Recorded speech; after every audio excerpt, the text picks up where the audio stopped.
Who are you? Now that is an interesting question. Welcome to MojoPlays, and today we're going over 10 things you didn't know about God of War. 10 years, Athena. I have faithfully served the gods for 10 years. When will you relieve me of these nightmares? For this list, we'll be looking at fun behind-the-scenes facts about Sony Santa Monica's mythological series that you may not have known.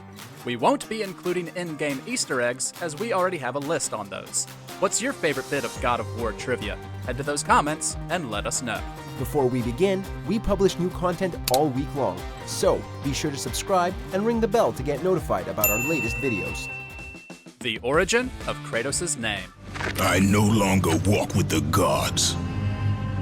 Who has placed you in this torment? Zeus, my only crime. God of War is obviously packed with plenty of gods and goddesses made famous by myth. And while the series' protagonist seemed like an original creation, that's not necessarily the case. Or at least he isn't where his name is concerned. In Greek mythology, Kratos or Kratos is the lesser-known god of strength, power, and sovereign rule. His name and power is about where the similarities end, though. Do you see, gods of Olympus?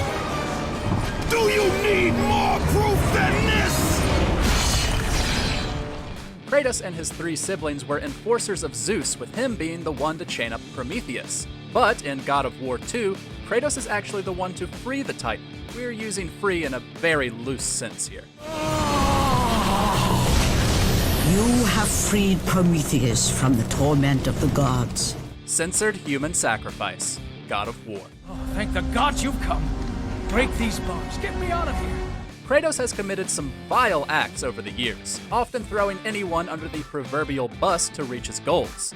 In the first game, Kratos comes upon a caged soldier of Athens during the Challenge of Poseidon section. At first grateful to see him, the soldier soon realizes Kratos plans to sacrifice him in order to continue. The player must push the cage up a steep incline while fighting enemies, all while the soldier begs for his life. Please! No.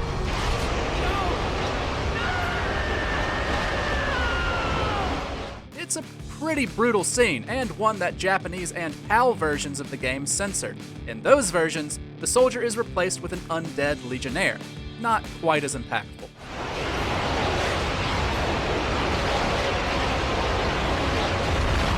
A less iconic look.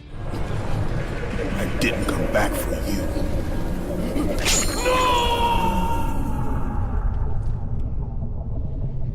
There are a ton of video game characters that started off looking one way before changing drastically for their final appearance. Kratos is now one of the most iconic characters in video game history, not just in personality, but also in design. But the studio went through several looks before him. Monster! Wait! Stay back! Get away from me! Some concept art shows him as being heavily armored, including a helmet that would obscure his face. Others depict him with long hair, while another shows him carrying a baby on his back, long before Atreus was ever thought of. But the look Kratos ultimately ended up with his pale white skin, bald head, and bright red tattoo, was definitely the right choice. 10 years, Athena.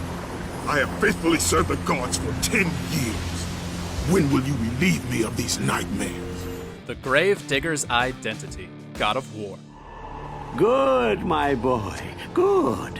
Athena has chosen wisely. I knew it was so. In Kratos' first adventure, he came upon a mysterious gravedigger outside the Temple of the Oracle, who would later help him escape from the underworld. For a while, fans speculated about his true identity, guessing gods like Hermes or Zeus. Who are you? Now that is an interesting question. And in the documentary God of War: Unearthing the Legend, God of War 3 director Stig Asmussen confirmed it was the god of thunder.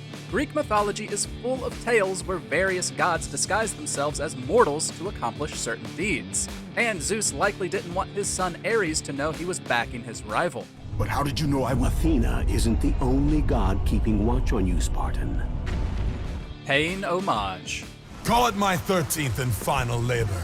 Soon I will become the god of war and claim the throne for myself. Plenty of well-known actors have lent their voices to God of War characters, such as Clancy Brown as Hades and Michael Clark Duncan as Atlas. But there are a couple who have actually reprised roles that made them famous.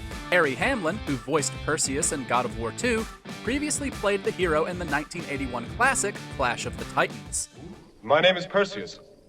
I am heir to the kingdom of Argos. By the gods. Kevin Sorbo, best known for portraying Hercules on the TV show of the same name and several TV movies, also voiced him in God of War 3, as well as God of War Ascension, although their video game counterparts ended up much worse off than the live-action ones.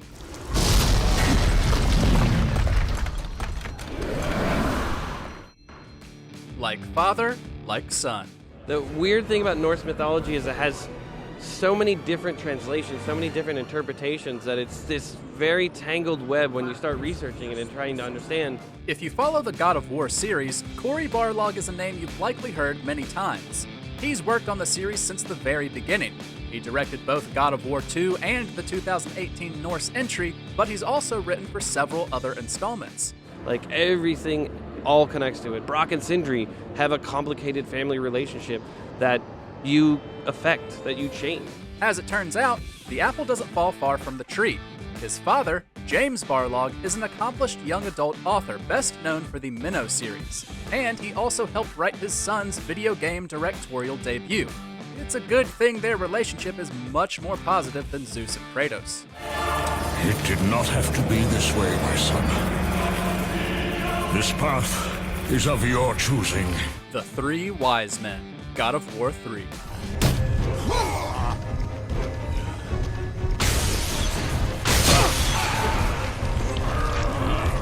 God of War 3 could have been very different if creator David Jaffe hadn't left in 2007 to form his own studio. He's spoken about his plans for the Greek finale, and by the sounds of it, it would have ended the series completely. Originally, the studio was playing around with the idea of having Kratos kill Zeus very early in the game.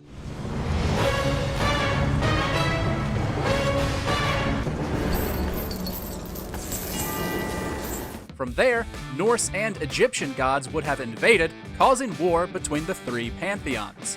All gods and goddesses would have perished, but Kratos and his counterparts from the Norse and Egyptian realms would have become the Three Wise Men, beginning the belief of one true God from Christianity.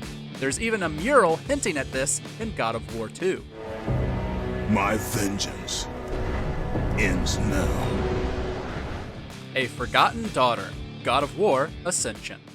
Get in the boat, boy.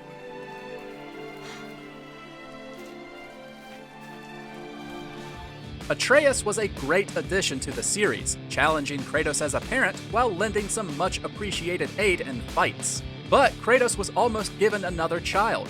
In celebration of the studio's 20th anniversary in 2019, Sony Santa Monica released a ton of unseen concept art spanning the series. How incredibly disappointing.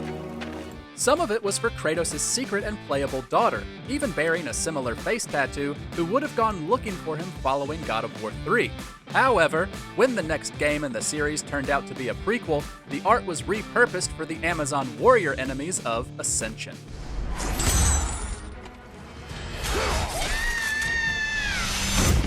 Fairy Companion, God of War.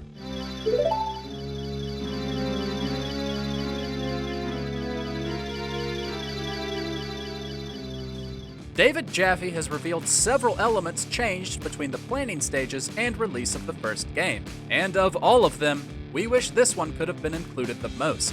Jaffe originally wanted Kratos to have a fairy companion, similar to Navi in Ocarina of Time. But in a hilarious twist, Kratos would have gotten annoyed with his little helper and killed it before the end of the first level. Given Navi's fame for being an annoyance, we can definitely understand his thought process here. Unfortunately, the idea was scrapped because the team just didn't have the time to set it up.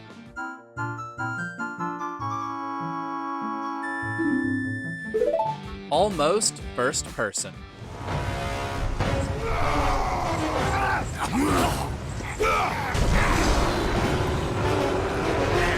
The most recent behind-the-scenes reveal would have impacted the entire series. Sony Santa Monica looked to games like Ico and Devil May Cry for how to position its camera. But before that, creator and director David Jaffe showed interest in making the game first person. He spoke about this interest on his YouTube channel, citing a Dreamcast game called Mach-N X.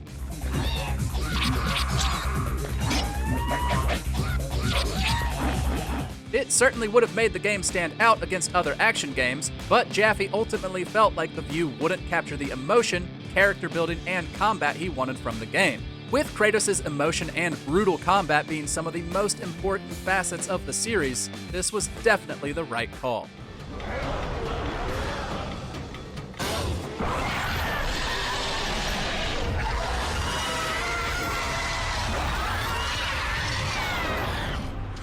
Thanks for watching. If you enjoyed the video, there's more where that came from.